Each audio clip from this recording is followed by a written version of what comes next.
Bom, senhores, então voltando à nossa aula aqui, como eu falei anteriormente, a gente falou sobre as 6 gerações de tomografia, né? Começando pela geração 1, 2, 3 e 4. Todas essas gerações nos levam a todas essas gerações nos levam a tons de cinza, né? Que são gerados pela atenuação nos diferentes materiais em que esses raios atravessam, certo? É claro que ele diz aqui no texto que o olho humano ele tem uma capacidade discriminatória de 30 a 90 tons de cinza, né? Ou seja, 6 a 8 bits é considerado suficiente para o display da imagem, né? Ao passo que a imagem de TC ela tem 4096 tons de cinza, né? Que vão de menos 1000 a 3095, né? Naquela ordem que eu tinha falado para vocês, né? Menos 1000 é considerado ar, 0 considerado água e 3000 ou mais de 3000 é considerado o osso mais denso, né? Mas existem tomógrafos em que esse número aqui, esse limite pode ir até 10, 15 mil, que é chamado de calibração estendida, mas isso aqui é uma outra história, uma conversa para uma outra situação. Então, na tomografia você tem a possibilidade de fazer o janelamento, né, que é o chamado nivelamento, né, que é o level, né, e o janelamento que é chamado de window. Então, esse janelamento você pode colocar a tomografia como uma composição de tecido mole, né, tipicamente isso significa um janelamento de pulmão, e o janelamento clássico, onde eu consigo uma capacidade discriminatória. Esse janelamento é usado conforme o objetivo do radiologista, do radioterapeuta, ou da pessoa ou da anatomia que está em análise na questão.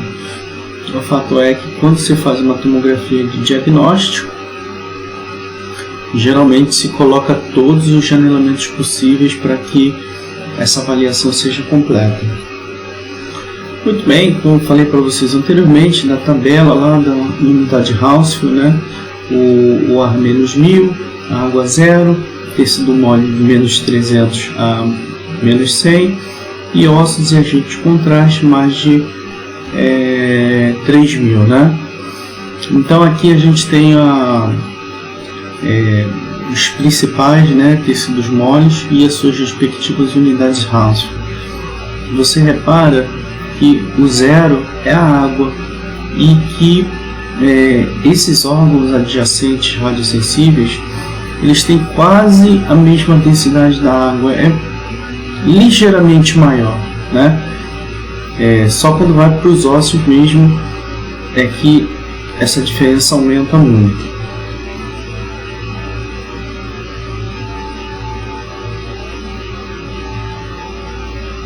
Bom, a gente tem no processo, né, de interação da radiação com a matéria, a gente tem o famoso gráfico aqui de vulcão que relaciona energia com o número atômico do absorvedor, né? Sendo que quanto menor a energia, né, quanto menor a energia, maior o número do absorvedor, maior é a tendência que eu tenho ao efeito fotoelétrico. E à medida que essa energia aumenta, o efeito Compton vai se tornando dominante, e aí para energias muito altas, né, acima de 30 MeV, a produção de pares se torna dominante. Bom, então agora a gente vai entrar na parte de delineamento, e se vocês quiserem uma referência de internet, um site para consultar, o site padrão é o site do RTOG, que contém as principais estruturas, contém as informações de onde começa, aonde termina o órgão, porque muitas vezes quando você vai, por exemplo, delinear o coração, você não sabe mais ou menos em que fatia ele começa e que fatia ele termina. O RTOG é exatamente isso. É uma espécie de força-tarefa só de médicos dedicados a esse objetivo. Então eles te dão uma orientação, né? Olha, a primeira fatia do coração é feita ali na artéria pulmonar e termina ali mais ou menos abaixo, um pouco abaixo do fígado, né? Então são todas essas orientações. É muito bom saber as orientações do RTOG, caso você precise fazer esse delineamento, né? Então ele te dá, por exemplo, os casos. Por exemplo, esse aqui é uma polimastectomia, né? Estágio 3, é um T3N3M0. Isso aqui é o estadiamento do tamanho do tumor, né? Se tem linfonodos e se tem metástase, né? Tem de 11 a 15 linfonodos positivos, né? Passou por cirurgia, né? Mastectomia total, com dissecação, né? da axila. Enfim, ele te dá todas as orientações desse estadiamento. E aí ele te mostra, né? As principais estruturas. Então aqui, por exemplo, como eu falei para vocês, né? O coração, né? Ele é delineado a partir ali da artéria pulmonar e vai até ali um pouco abaixo do fígado, né? Onde começa aqui o estômago. Então a gente tem orientações para delinear, né? O plastrão, no caso, a mamária interna, axila nível 1, 2, 3 e assim sucessivamente, né? E na modalidade de tratamento, né? O tratamento de mama, só para exemplificar, um tratamento clássico de mama, ele é feito com a dose de 25 frações de 200. E se for hipofracionamento, poucas sessões. Você faz o tratamento em poucas sessões, mas em contrapartida você entrega uma dose maior. Se houver segurança, né, no seu equipamento e na sua equipe, é factível de você fazer hipofracionamento. A gente tem também no planejamento e na simulação a questão dos acessórios, né? Por exemplo, para a mama, que é o exemplo que a gente está usando para todos os casos, né? Para delineamento e agora para acessórios. A gente tem o chamado breastboard, que tem a posição lá para o suporte dos braços, né?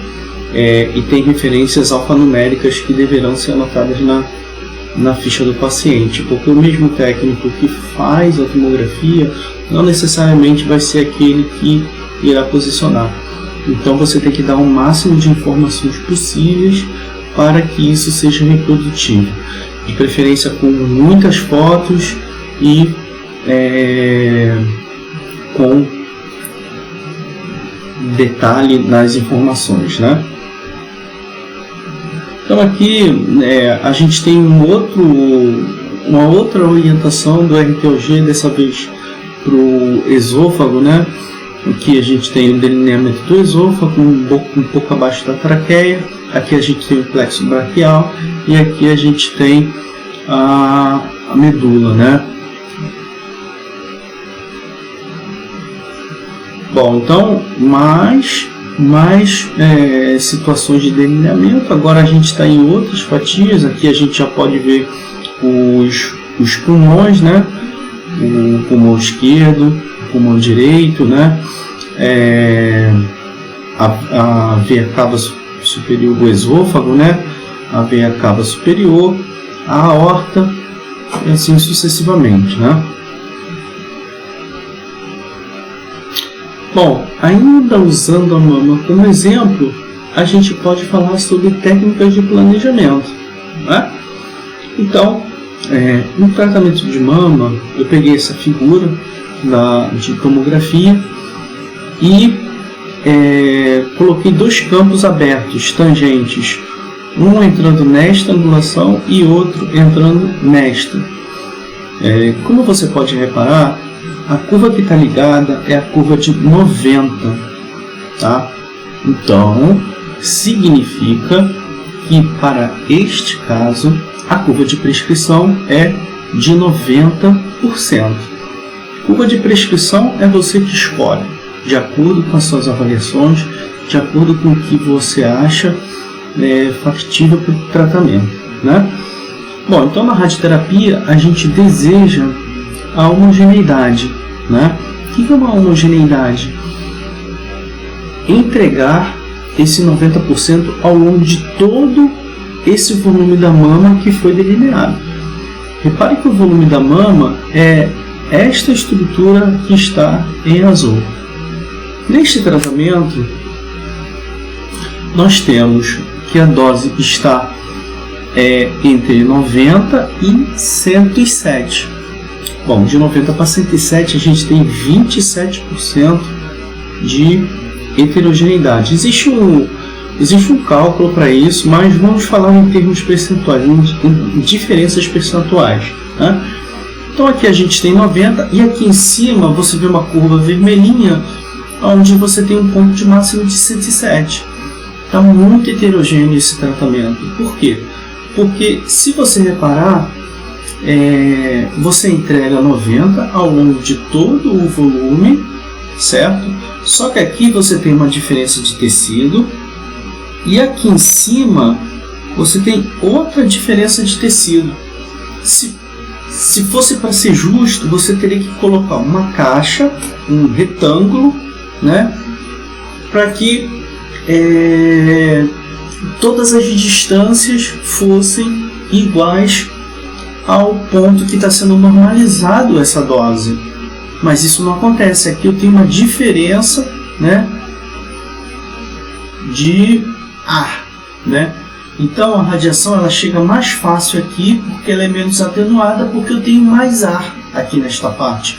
Ao passo que a radiação é mais facilmente atenuada porque eu tenho mais tecido e para chegar aqui, logicamente, você precisa de uma maior exposição, ou nesse caso, né, uma unidade monitora. É assim que funciona. Então, como que você faz para cortar essa heterogeneidade? Ou pelo menos diminuir. Não dá para cortar, não dá para ter uma curva de 90% ao longo de todo o volume. Isso não existe na radioterapia, por melhor que seja a técnica. Tá? Bom, então, ainda falando sobre este planejamento, se eu fosse fazer o cálculo da unidade monitora para ter essa distribuição de dose no acelerador linear, eu precisaria de 222 MUs. Provavelmente, se fosse 50%, 111 no campo anterior e 111 no campo posterior. Bom, então, eu falei para vocês como que eu faço para cortar aquela heterogeneidade que estava aqui em cima.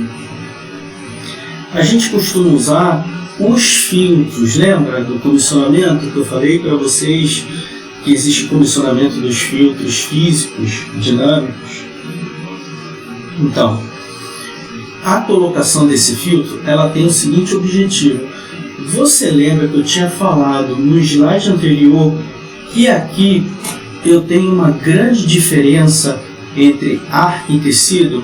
A radiação, o raio que passa por aqui, né, ele atravessa uma grande quantidade de ar, pega um pouco de volume e depois continua atravessando o meio que é o ar, né? Ao passo que esse raio que vem por aqui, ele atravessa uma grande quantidade de tecido, quase nada de ar, né? E aí continua o caminho dele. como que você faz para compensar esse excesso de ar que você tem aqui na parte superior? Então, você compensa isso colocando o filtro com a cunha virada para o ar, para o lado que tem mais ar. A cunha mais grossa, né? Você pode até ver que ele tem essa orientação, né? A gente coloca essa cunha mais grossa virada para o lado que tem mais ar para compensar essa falta de tecido, esse excesso de ar que a gente tem. Tá? E com isso a gente consegue tirar aquele 107 que estava ali em cima. Então com isso eu consigo mudar minha curva de prescrição para 94. Antes essa curva de prescrição era quanto? 90. Tá? E aí esse ponto de máximo fica em 105,9. Ou seja, 105,9 menos 94 dá 11,9%. Olha a diferença só de eu ter colocado um filtro físico. No planejamento passado nós tínhamos na base de quanto? Nós tínhamos, na verdade não é 27%, a gente tinha 17%, né? De 90 para 107,6, tá? Fazendo essa correção. E agora, colocando esses filtros, a gente ficou entre 94 e 105,9. Essa diferença cai para 11%. Então, para um planejamento, né, de mama, 11% é algo aceitável, né? Por exemplo, se passasse aqui, se passasse os pulmões, se passasse coração, se passasse mama contralateral, esse planejamento provavelmente seria aprovado pelo médico, né? É claro que isso faz com que, considerando a unidade de monitor necessária para isso seria 212.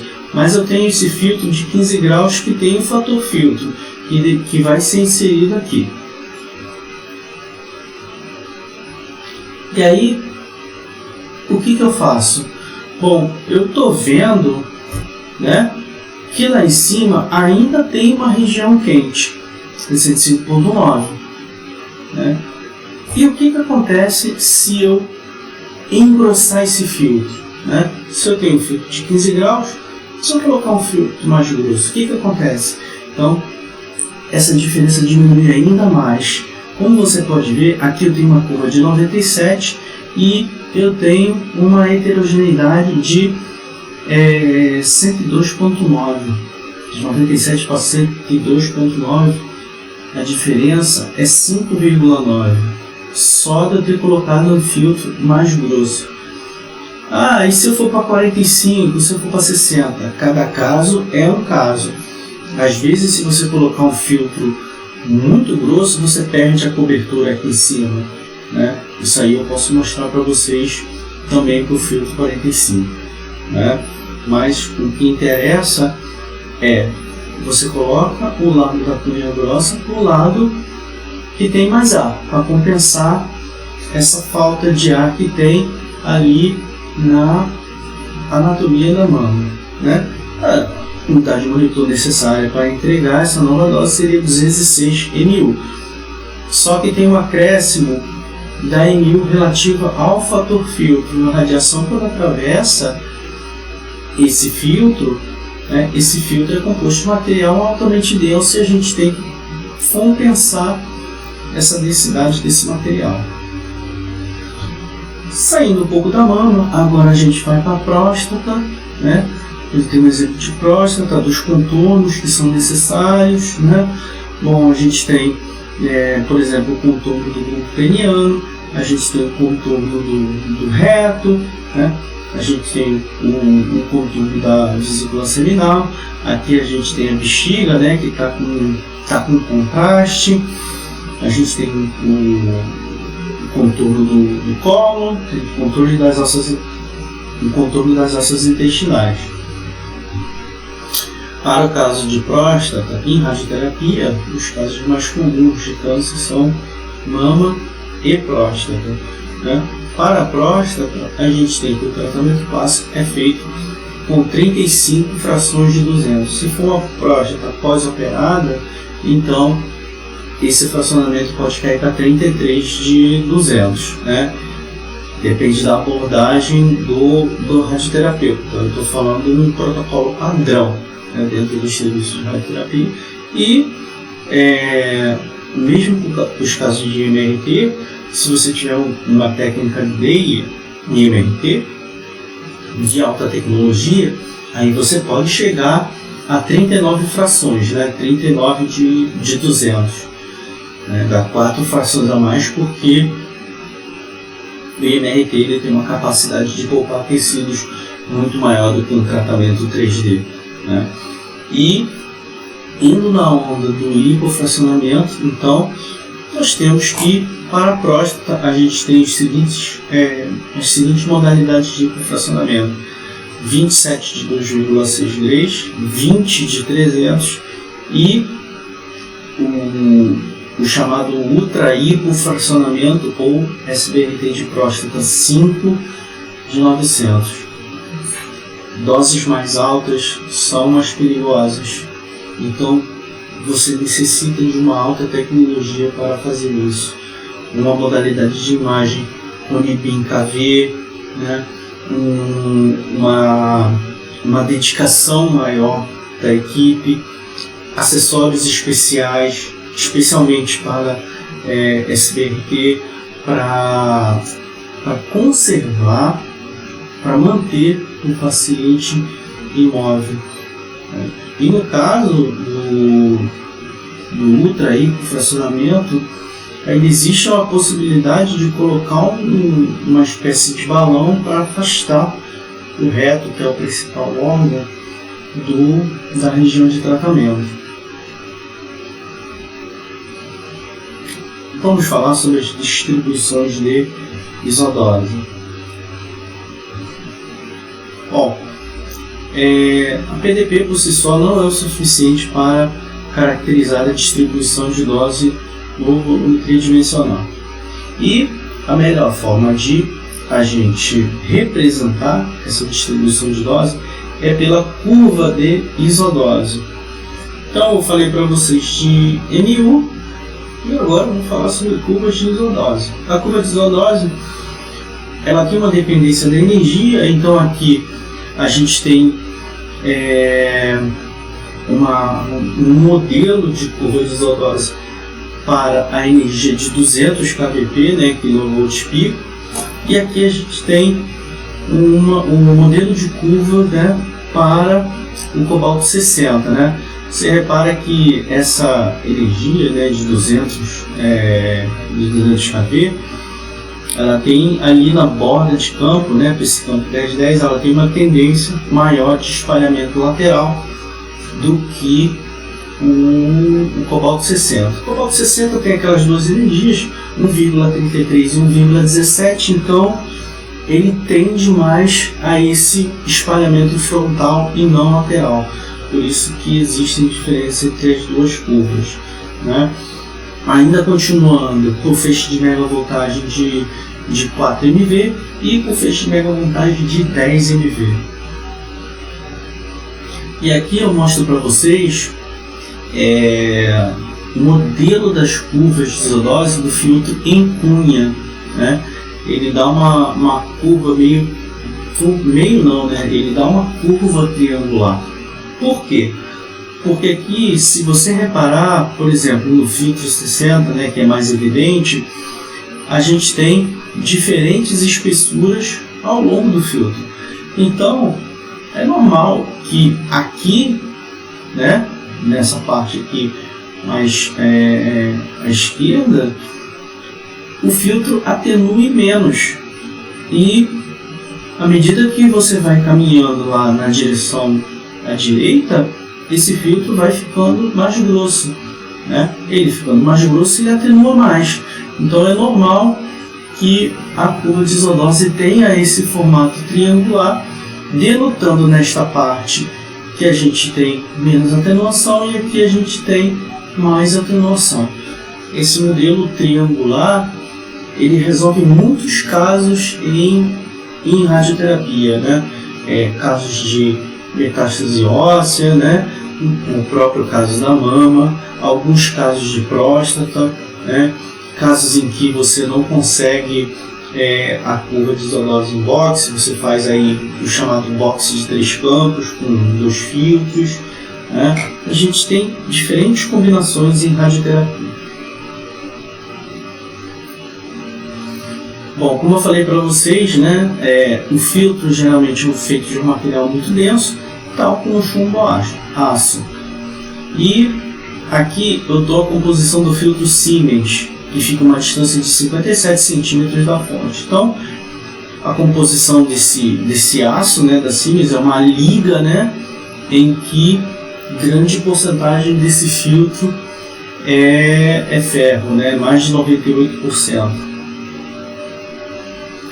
Bom, a presença do filtro, como eu falei para vocês anteriormente, ela diminui o rendimento do acelerador, porque você está colocando material grosso e denso na frente do feixe. Então é normal que você atenue muito esse feixe. Como que você faz para compensar essa atenuação? Colocando o fator filtro, né? Colocando esse fator filtro no cálculo de unidade de monitor. Então aqui eu tenho para vocês exemplos de fatores filtros para o acelerador da Siemens, para 15, 30, 45 e 60 graus. Então para o filtro 15 eu tenho que esse fator filtro é 0,737. Lembra do caso da mama? O segundo caso de mama que tinha dado... Vamos lá, vamos voltar lá e dar uma olhada. Eu tinha falado para vocês. Filtro 15 graus. Deu 212 mU, né? Só que aqui faltou colocar esse fator filtro.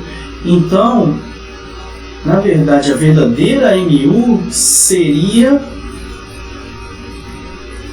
212, né? Dividido por 0,737. Isso aí daria um acréscimo, né, de mais ou menos 26,3%. Né? Então, essa dose já iria para mais de 250 mU. Né? Mas eu coloco para vocês com calma.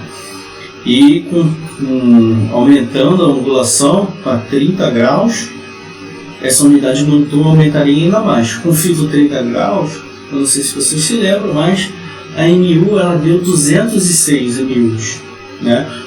Aí você pega 206 e divide por 0,59, né? Aí você tem um acréscimo aí de 41%. Aí essa dose vai a mais de 300 mU, né? Então o fator filtro é justamente isso. A colocação do filtro na frente do feixe vai fazer com que a unidade de monitor aumente muito. O fator filtro é o principal modificador de dose que aumenta muito a unidade de monitor. Bom, a gente tem, além do filtro físico, a gente tem o chamado filtro dinâmico. O filtro dinâmico ele é um filtro eletrônico que é feito com o próprio acelerador linear com um dos colimadores. Então, um colimador fica parado e o outro vai fechando. Tá? E aí ele fecha mais rápido para filtros mais grossos, ele fecha mais lentamente para filtros menos angulados, né? Então, para 15 graus, ele vai fechar lentamente. Para 60 graus, ele vai fechar bem rápido. É assim que funciona o filtro dinâmico da Vario, né? Eu falo mais sobre a Vario porque a minha experiência clínica é mais com os aceleradores da Vario. Qual é a vantagem do filtro dinâmico sobre o filtro físico? Pense, filtro dinâmico, filtro físico de 30 graus, na posição right. O técnico vai lá, pega o filtro, coloca na posição right, sai da sala, entrega a unidade de monitor. No filtro, na angulação posterior, o técnico entra na sala, retira o filtro 30 da posição right, coloca na posição left, sai da sala e entrega a unidade de monitor. Foram 2 entradas na sala. O técnico fez para realizar esse tratamento. Com o filtro dinâmico, ele só precisa carregar as informações no acelerador e fazer essa entrega de DOS sem que ele precise entrar na sala. Ok? Essa é a vantagem do filtro dinâmico. O filtro dinâmico, ele tem, como falei para vocês, né, ele tem esse movimento do colimador. Aqui no caso dessa figura, ele está te dizendo que é o colimador Y. E esse filtro, né, ele foi possível graças a muitos estudos, muitas publicações. Então, você tem dentro do acelerador linear a chamada Segmented Treatment Table, a STT, né? Por exemplo, nesse caso, para energia de 6 MV e para o ângulo de cunha de 60 graus. Né? Então, a gente tem aqui também os pesos, né, da fluência a campo aberto desses filtros. Um outro exemplo. Bom, então pessoal, a nossa aula termina por aqui e a gente vai finalizar esse módulo com distribuições de Ladose. Vou mostrar para vocês as curvas direto do sistema de planejamento, as composições de campos que são possíveis de realizar no acelerador linear.